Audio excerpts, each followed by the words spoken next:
Despite having spiritual experiences and intuitive hits, you constantly seek confirmation from others before trusting your own guidance. You're a successful, vibrationally sensitive visionary, so you already have a light that's easily recognized, and you shift the energy of the room. You've achieved success in at least one area of your life as a heart-centered leader, and you genuinely want to leave the world better than you found it. But because you don't have a clear connection to divine intelligence, you're developing a codependency on artificial intelligence. You aren't able to clearly distinguish between the voice of your intuition, your fears, and because of this, you outsource your decisions on your marketing team if you're a business owner, your board if you're in the corporate space, or if anything, and more than anything, ChatGPT. You're constantly seeking validation for your decisions instead of knowing how to connect with your spiritual team on the fly to make confident decisions and have more clarity on your path. And by outsourcing your your decisions, you're not developing the direct line to your spiritual guidance. And I get it. I used to not trust in my own divine intelligence. I used to spend thousands of dollars just trying to get an answer.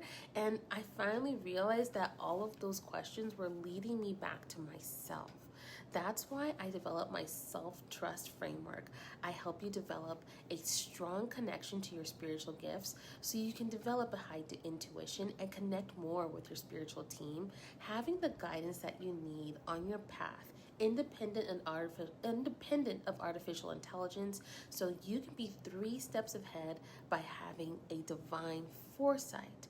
So, in my self-trust framework, you will develop discernment on how you're holding yourself back. So you can start trusting yourself, trusting in your spiritual guidance and your spiritual team. So you'll ask yourself questions like, are you dependent on external validation before trusting yourself to make decisions? Is your safety dependent on having others agree with you? Does needing validation come from a need to belong? And does your need to belong come from fear of rejection? You'll make more aligned decisions and trust your inner knowing without needing to have validation from an external advisor all the time. Instead of spending your mornings thinking, oh shit, I have so much to do, worrying about how your day will pan out, you'll have slow, intentional mornings, allowing you to know that every decision that you make is supported by the universe. Remember, you've been paying others to tell you what your soul already knows. Let's stop doing that today by learning how to tap into your divine intelligence.